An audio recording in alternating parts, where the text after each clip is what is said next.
Hello students, good morning. तो कैसे हैं आप लोग? मैं हूं सचिन, आपका फिजिक्स मेंटर, और एक बार फिर से आप सभी का स्वागत करता हूं आपके अपने यूट्यूब चैनल फिजिक्स गुरु मंत्रा पे। तो आज हम लोग स्टार्ट करने वाले हैं एसी सर्किट का लेक्चर नंबर 2। इससे प्रीवियस लेक्चर में हमने एसी सिग्नल के इंट्रोडक्शन के बारे में पढ़ाया था कि व्हाट इज एसी सिग्नल्स, और दो एसी सिग्नल्स को कंपेयर करने का कंडीशन क्या होता है, और दो एसी सिग्नल्स के बीच में हम लोग फेज डिफरेंस कैसे निकालते हैं। उसमें हमने एक बेसिक क्वेश्चन लिया था और उस बेसिक क्वेश्चन को हमने सॉल्व किया था, और उस लेक्चर में हमने बताया था कि हमारा जो नेक्स्ट लेक्चर आने वाला है इसमें एक अच्छा क्वेश्चन लेंगे हम लोग, और इस केस में देखेंगे कि हम लोग कैसे दो एसी सिग्नल्स को कंपेयर कर सकते हैं और उनके बीच में फेज डिफरेंस कैसे निकालते हैं। ठीक है, तो सबसे पहले अगर हम दो एसी सिग्नल को कंपेयर करते हैं तो 3 स्टेप हमने बताया था। सबसे पहले क्या कि उनका फ्रीक्वेंसी चेक करना है, फ्रीक्वेंसी अगर सेम हो गया तभी दोनों एसी सिग्नल को कंपेयर कर सकते हैं। उसके बाद आपको क्या देखना है कि दोनों का जो नेचर है, दोनों साइन साइन है या नहीं, या दोनों कोसाइन कोसाइन है या नहीं। और थर्ड स्टेप क्या होता था हमारा, साइन ऑफ एम्पलीट्यूड देखना कि दोनों पॉजिटिव पॉजिटिव है या नहीं, या दोनों निगेटिव निगेटिव है या नहीं। ठीक है, अगर ये तीनों कंडीशन सेटिस्फाइड होते हैं, जैसा कि प्रीवियस लेक्चर में जो क्वेश्चन हमने लिया था उसमें हुआ था, तो उस कंडीशन में जो फेज डिफरेंस होता है दोनों के बीच में वो होता है दैट इज φ1 माइनस φ2। ठीक है, आज हम लोग कुछ इंपॉर्टेंट क्वेश्चंस लेंगे और इसमें हम डिस्कस करेंगे कि अगर ये थोड़ा सा केस थोड़ा अलग हो जाए, अगर ये तीनों कंडीशन में फ्रीक्वेंसी कंडीशन सेटिस्फाइड हुआ लेकिन जो सेकेंड और थर्ड कंडीशन सेटिस्फाइड नहीं हुआ, मतलब दोनों का नेचर अलग है, एक साइन है दूसरा कोसाइन है, दोनों का साइन ऑफ एम्पलीट्यूड अलग है, एक का पॉजिटिव है दूसरे का नेगेटिव है, तो उस केस में हम दोनों सिग्नल को आपस में कैसे कंपेयर करेंगे और दोनों के बीच में फेज डिफरेंस हम लोग बेसिकली कैसे निकालेंगे। ठीक है, सपोज दैट अगर आपके पास में इस तरह का सिग्नल दिया रहे कि V1t equal to 10 sine of 2t plus 30 degree और V2t equal to minus 10 cos of 2t minus 60 degree, अगर इस टाइप का क्वेश्चन रहे। ठीक है, अब यहां पर देखिए सबसे पहले अगर हम फ्रीक्वेंसी चेक करें तो दोनों का फ्रीक्वेंसी क्या है हमारा 2 रेडियन पर सेकेंड है। तो यहां पर ω1 equal to ω2 equal to 2 radian पर सेकेंड है। तो फर्स्ट कंडीशन सेटिस्फाइड हो रहा है, अगर फ्रीक्वेंसी कंडीशन सेटिस्फाइड हुआ तभी हम दोनों सिग्नल को आपस में कंपेयर कर सकते हैं। उसके बाद क्या देखना है कि दोनों का नेचर, यहां पर देखिए ये साइन है और ये कोसाइन है। ठीक है, नेचर क्या हो गया, अलग हो गया। उसके बाद साइन ऑफ एम्पलीट्यूड देखिए, यहाँ पर ये पॉजिटिव है, यहाँ पर ये नेगेटिव है, तो दोनों क्या हो गया, अपोजिट हो गया। तो इस केस में आप फेज डिफरेंस φ1 माइनस φ2 नहीं बोल सकते। तो यहाँ पर आपका जो फेज डिफरेंस होगा, अगर आपने यहाँ पर आंसर लिख दिया φ1 minus φ2 that is equal to 30 minus of minus 60 equal to plus 90 degree, तो ये आंसर गलत हो जाएगा। ठीक है, तो इस टाइप के क्वेश्चन को कैसे हैंडल करते हैं, इसके दो मेथड होते हैं। या तो आप मैथमेटिकली इसको ट्रांसफॉर्म कर लो किसमें, साइन में, या दोनों को साइन साइन कर लो या दोनों को कोसाइन कोसाइन कर लो। ठीक है, तो आप मैथमेटिकली कर सकते हो, और एक तरीका मैं आज बताता हूं, ठीक है, उसको आप फॉलो करेंगे तो बहुत ही इजीली और बहुत ही क्विकली आप क्वेश्चन को सॉल्व कर सकते हैं। ठीक है, अब देखिए यहाँ पर अगर हम बात करें कि अगर हम किसी साइनोसॉइडल सिग्नल का डिफरेंशिएशन करते हैं, ठीक है, D by d theta of sine theta की अगर हम बात करें, ठीक है, तो ये क्या होता है बच्चों, D by d theta of sine theta, ये होता है हमारा कॉस थीटा। ठीक है, और अगर हम ऐसा बोलें कि साइन ऑफ थीटा और प्लस ऑफ 90 डिग्री, ये क्या होता है, ये भी कॉस थीटा होता है। इसका मतलब अगर हम किसी सिग्नल को डिफरेंशिएट कर रहे हैं, साइनसोइडल सिग्नल को, that is similar to adding the 90 degree phase shift. मतलब एक साइनसोइडल सिग्नल को अगर आप एक बार डिफरेंशिएट कर रहे हो, that is similar to adding the 90 degree phase shift. ठीक है, दैट इज, अब देखो अगर हम बात करें d by d theta of cos theta ले लो, d by d theta of cos theta क्या होता है बच्चों, minus of sine theta, minus of sine theta. और अगर हम बात करें कि कॉस ऑफ थीटा और प्लस 90 डिग्री अगर फेज शिफ्ट करेंगे तो कितना होगा, ये सेकंड क्वाड्रेंट में चला जाएगा, और सेकंड क्वाड्रेंट में कॉस होता है नेगेटिव, तो यहाँ पर एक नेगेटिव साइन आ जाएगा और कॉस चेंजेस टू साइन, क्योंकि 90 का ऑड मल्टीपल होता है तो कॉस साइन में और साइन कॉस में चेंज हो जाता है। तो यहाँ पर कितना हो जाएगा, that is sine minus sine theta. अब यहाँ पर देखिए एक बार मैंने डिफरेंशिएट किया कॉस थीटा को, कितना आया, माइनस साइन थीटा। या फिर हमने उसमें क्या किया 90 डिग्री फेज शिफ्ट किया तो कितना आया माइनस साइन थीटा।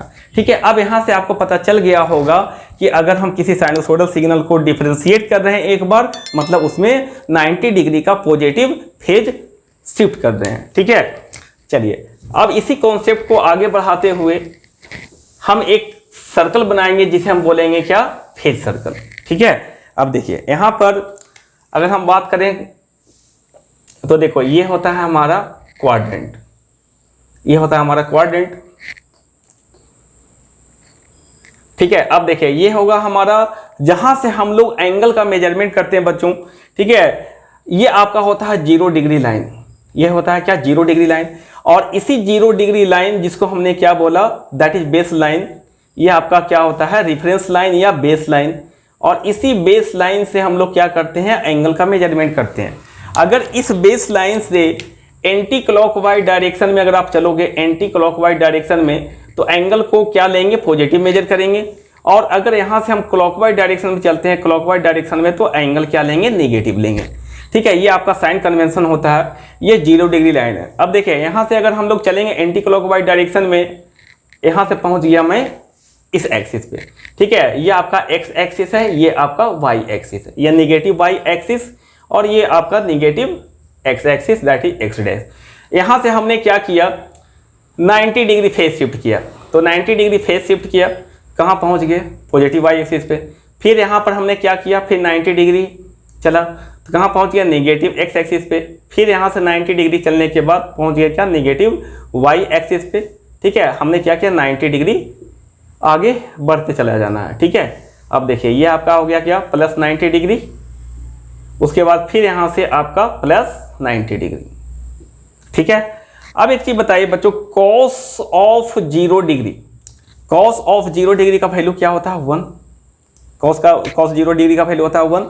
अब 1 कहाँ पे लाई करेगा, इधर पॉजिटिव रियल एक्सिस है, या इसको हम लोग क्या बोलते हैं, एक्स एक्सिस को, ये आपका रियल एक्सिस है कॉम्प्लेक्स प्लेन में बात करें तो, और ये होता है आपका क्या, इमेजिनरी एक्सिस होता है। ठीक है, अब देखिए कॉस 0 का वैल्यू होगा 1, इसका मतलब कॉस थीटा का जो लोकेशन होगा आपका इधर होगा कहीं, कॉस थीटा का लोकेशन क्या होगा, इधर होगा। ठीक है, अब देखिए एक बार आपको ये कॉन्सेप्ट क्लियर हो जाएगा, उसके बाद क्वेश्चन बहुत आसान हो जाएंगे। यहाँ पर कॉस थीटा हो गया। ठीक है, अब देखिए कॉस थीटा पे अगर हम 90 डिग्री फेज शिफ्ट कर दिया हमने, तो दैट इज कॉस ऑफ क्या हो जाएगा, थीटा प्लस 90 डिग्री।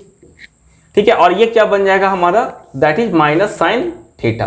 तो हमने कॉस थीटा पे 90 डिग्री फेज शिफ्ट किया तो क्या बन गया, ये माइनस साइन थीटा। तो जो पॉजिटिव वाई एक्सिस होगा वो किसको इंडिकेट करेगा, माइनस साइन थीटा को। फिर उसके बाद माइनस साइन थीटा पे फिर हमने क्या किया, 90 डिग्री फेज शिफ्ट किया, तो माइनस साइन थीटा, इस पे 90 डिग्री फेज शिफ्ट कर दिया। ठीक है, this is similar to differentiating the minus sine theta with respect to theta, या आप ऐसे बोल सकते हो या फिर बोल सकते हो कि D by d theta of minus sine theta, क्योंकि अभी हमने बताया कि 90 डिग्री फेज शिफ्ट करना मतलब एक बार डिफरेंशिएट करना। इसको डिफरेंशिएट करेंगे तो माइनस साइन थीटा का डिफरेंशिएशन क्या हो जाएगा, that is minus cos theta. फिर एक बार इसको हमने डिफरेंशिएट किया, 90 डिग्री फेज शिफ्ट मतलब क्या, डिफरेंशिएट करना, तो D by d theta of minus of cos theta, ये क्या आ जाएगा, माइनस ऑफ कॉस थीटा का differentiation, that is plus sine theta. Clear है। अब ये जो सर्कल बना इसमें आपको क्या याद रखना है, ये एक्सिस हमारा क्या हो गया, कॉस थीटा। ठीक है, यहाँ पर आपका क्या हो गया, माइनस ऑफ साइन थीटा, यहाँ पर क्या होगा, माइनस कॉस थीटा, और यहाँ पर क्या हो गया, प्लस साइन थीटा। ठीक है, और इस सर्किल को हमने क्या बोला, इस सर्किल को बोला हमने क्या, फेज सर्कल। ये इस सर्किल को हमने क्या बोला, फेज सर्कल। अब देखिए आपको क्या करना है, कोई भी अगर आपका सिग्नल दिया हुआ है और ये आपका एक जनरल मेथड है, यहाँ से आपका क्वेश्चन गलती नहीं होगा। ठीक है, चाहे वो फर्स्ट केस वाले हो, φ1 - φ2 निकाल करके डायरेक्टली जो करते हैं उससे भी बनेगा क्वेश्चन, वैसे क्वेश्चन भी सॉल्व होंगे और टिपिकल क्वेश्चन भी सॉल्व होंगे। अब देखिए यहाँ पर हमारे पास में क्या है, आपको क्या रखना है याद, कि ये हमारा कोई भी क्वेश्चन अगर आपका आ गया तो यहाँ पर लिखना है ऐसे, ये आपका कॉस थीटा है, ये क्या है हमारा माइनस कॉस थीटा है, ऊपर आ गया माइनस साइन थीटा और नीचे आ गया क्या, that is plus sine theta. ठीक है, अब देखिए यहाँ पर क्या है, ये दोनों सिग्नल जिसको आपको कंपेयर करना है, ठीक है, उसको क्या करना, प्लॉट करना है, प्लॉट करना। अब देखिए यहाँ पर क्या है आपका प्लस, फर्स्ट देखिए मैग्नीट्यूड से मतलब नहीं होता, ये मैग्नीट्यूड कुछ भी हो सकता है, 10 की जगह पर 50, 20 कुछ भी हो सकता है, केवल आपको साइन देखना है। तो इसका क्या है, ये प्लस साइन, ठीक है, प्लस साइन कहाँ का लोकेशन है, देखो प्लस साइन यहाँ पर है। अब प्लस साइन से कितने फेज शिफ्ट चलना है, यहाँ से 30 डिग्री चलना है, पॉजिटिव या नेगेटिव, पॉजिटिव चलना है। तो किधर चलेंगे, एंटी क्लॉकवाइज डायरेक्शन में। तो यहाँ से हमने चला क्या, एंटी क्लॉकवाइज डायरेक्शन में 30 डिग्री। तो ये आपका क्या हो गया, location of that is V1। ठीक है, यहाँ पर कितना चला हमने, +30 डिग्री, ये आपका +30 डिग्री यहाँ से।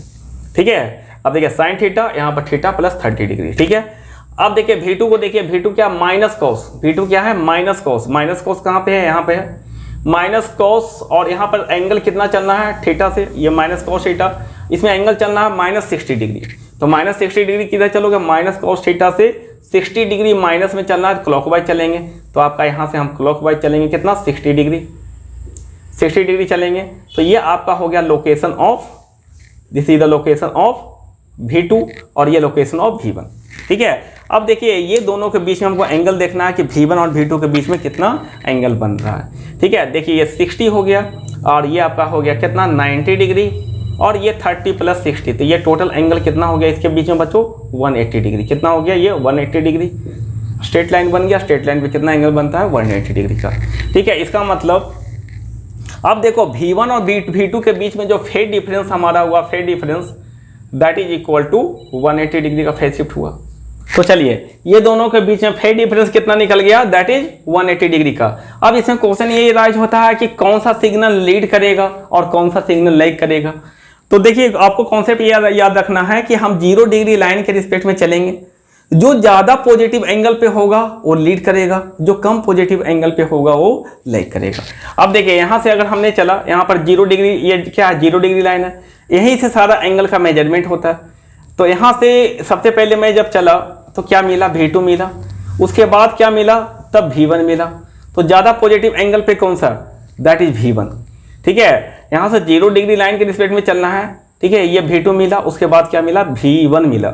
इसका मतलब ज़्यादा पॉजिटिव एंगल पे कौन है, ज़्यादा पॉजिटिव एंगल पे V1 है। V1 का एंगल अगर हम लोग बोले with respect to the 0 degree तो कितना हो जाएगा बच्चों, देखिए ये 60, तो ये कितना हो जाएगा, ये हो जाएगा आपका 30 डिग्री, और ये हो गया आपका कितना, 90 डिग्री।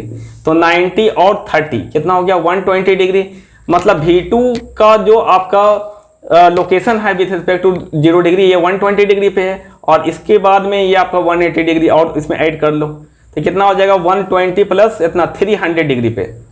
ठीक है, तो इसके रिस्पेक्ट में अगर हम लोग कितना चलेंगे, 300 डिग्री चलेंगे तब V1 मिलेगा, और यहाँ पर V2 आपको मिल रहा है 120 डिग्री के बाद। ठीक है, तो कौन सा लीड करेगा, जो बाद में मिलेगा, जो ज़्यादा पॉजिटिव एंगल पे होगा। तो यहाँ पर क्या लिखेंगे, V1 leads V2 by angle of कितना, बाई एंगल ऑफ 180 डिग्री। ठीक है, अब इसी तरह का एक एग्जाम्पल और आप ले सकते हैं। ठीक है, एक एग्जाम्पल और लेते हैं जिससे आपका और कॉन्सेप्ट क्लियर हो जाएगा। ठीक है, अब देखिए सपोज दैट मैंने एक और एग्जाम्पल लिया। क्वेश्चन हमारा ये है कि आपका अब करंट ले लेते हैं। ठीक है, करंट और वोल्टेज कुछ भी ले सकते हैं। एक I1t एक हमारे पास एसी करंट सिग्नल है। ये है आपका 5 sine of 10t plus of 15 degree, और I2t इक्वल टू है हमारा -5 साइन ऑफ 10t -30 डिग्री। अब इसको कंपेयर करना आपस में कि कौन सा लीड कर रहा, कौन सा लैग कर रहा, फेज डिफरेंस क्या होगा। तो सबसे पहले हमको क्या करना, प्लॉट करना। इधर क्या होता है हमारा cos थीटा, इधर क्या होता है हमारा -cos थीटा, ऊपर क्या होता है -sin थीटा, नीचे क्या होता है +sin थीटा। ठीक है, ये आपको प्लॉट कर लेना। अब देखिए जो I1t है, I1t क्या है, प्लस साइन, मैग्नीट्यूड आपको नहीं देखना, उससे मतलब ही नहीं है। ठीक है, तो ये प्लस साइन है। ठीक है, तो प्लस साइन है। सबसे पहले फ्रीक्वेंसी चेक करो, फ्रीक्वेंसी क्या है हमारा, दोनों का सेम है, कंपेयर कर सकते हैं। ठीक है, अब देखो I1t में प्लस साइन है, तो प्लस साइन कहाँ पे होगा, प्लस साइन यहाँ पे होगा। वहाँ से कितना डिग्री चलना है आपको, 15 डिग्री, कितना पॉजिटिव, तो यहाँ से हम एंटी क्लॉकवाइज डायरेक्शन चलेंगे 15 डिग्री। तो ये आपका होगा location of that is I1। I1t का लोकेशन आपका हो गया, ये आपका हो गया दैट इज 15 डिग्री। ठीक है, अब देखो I2t क्या हो जाएगा, माइनस साइन का लोकेशन कहाँ पे है, यहाँ पर है। यहाँ से कितना चलना है, -30 डिग्री, किधर चलेंगे, क्लॉकवाइज। तो यहाँ से आपका 30 डिग्री क्लॉकवाइज चलो, ये आपका 30 डिग्री हो गया। This is the location of I2T। ठीक है, अब देखिए यहाँ पर ये दोनों के बीच का एंगल देखो, ये दोनों के बीच का एंगल आपका जो हो गया वो कितना हो गया बच्चों, ये दोनों के बीच का एंगल हो गया आपका 15, ये 30, तो ये हो गया आपका कितना 60, ये 60 और ये कितना हो गया 60 और ये हो गया आपका 75, ये टोटल 90 है, तो ये हो गया 15, तो ये 75 प्लस 60 कितना हो जाएगा ये 135 डिग्री। देखो ये पूरा जो एंगल बनेगा आपका ये कितना बनेगा 5 और 7 और 6 कितना हो जाएगा 13, 135 डिग्री। अब देखिए यहाँ पर कौन सा लीड कर रहा है। ठीक है, अब देखिए यहाँ पर ये फर्स्ट क्वाड्रेंट में है और ये फोर्थ क्वाड्रेंट में है, तो आपको एक कॉन्सेप्ट याद रखना है यहाँ पर कि फर्स्ट अगर दो फेजर हैं, एक फर्स्ट क्वाड्रेंट में है और एक फोर्थ क्वाड्रेंट में है, तो आपका जो फर्स्ट क्वाड्रेंट में होगा वो क्या करेगा लीड करेगा। ठीक है, तो आपको इसको ध्यान रखना है कि जो फर्स्ट क्वाड्रेंट में होगा वो क्या होगा लीड करेगा। तो कौन सा लीड कर रहा है बताओ, यहाँ पर ये आपका I2T लीड कर रहा है कि फर्स्ट क्वाड्रेंट में है और ये क्या है हमारा फोर्थ क्वाड्रेंट में है। ठीक है, तो आपको ये याद रखना है कि अगर फर्स्ट क्वाड्रेंट और फोर्थ क्वाड्रेंट में अगर दो सिग्नल आ गए, ठीक है, तो उसमें फर्स्ट क्वाड्रेंट वाला क्या होगा लीड करेगा। तो फर्स्ट क्वाड्रेंट वाला लीड करेगा तो मतलब I2T leads I1T by angle कितना, एंगल 135 डिग्री। ठीक है, ये आपको याद रखना है। ये एक तरह से बोल सकते हो कि इस केस का एक्सेप्शन भी है, ये एक्सेप्शनल केस है। ठीक है, बाकी हर जगह पे वैलिड होगा, ये एक्सेप्शनल केस इसलिए हो गया हमारा कि ये फर्स्ट क्वाड्रेंट और फोर्थ क्वाड्रेंट में है, तो ऑलवेज फर्स्ट क्वाड्रेंट वाला क्या होता है लीड करता है। ठीक है, बाकी हर जगह पे आपका ये कॉन्सेप्ट काम आ जाएगा। केवल आपको एक चीज़ ध्यान रखना है कि फर्स्ट क्वाड्रेंट और फोर्थ क्वाड्रेंट में अगर आया तो फर्स्ट क्वाड्रेंट वाला लीड करेगा। ठीक है, तो इस तरह के क्वेश्चन को आप इजीली हैंडल कर सकते हो। ठीक है, इस तरह के और भी क्वेश्चन आप ले सकते हैं। ठीक है, आप एक बार ट्राई करेंगे और कमेंट सेक्शन में बताएंगे कि उसका आंसर क्या आ रहा है। हमने एक क्वेश्चन लिया V1T equal to -10 sine of 3T plus 45 degree. ठीक है, और हमने लिया V2T equal to -5 cos of 3T plus 30 degree. अब इसका आंसर निकाल कर दिखाएंगे। ठीक है, बताएंगे कमेंट सेक्शन में कि कौन सा लीड कर रहा है, कौन सा लैग कर रहा है, और फेज डिफरेंस क्या होगा, ये दोनों के बीच में फेज डिफरेंस क्या होगा। ठीक है, तो इस क्वेश्चन को सॉल्व करेंगे और नेक्स्ट वीडियो में आप हमसे मिलते हैं आपसे। ठीक है, एक नए टॉपिक के साथ में। तब तक के लिए thank you very much and all the best.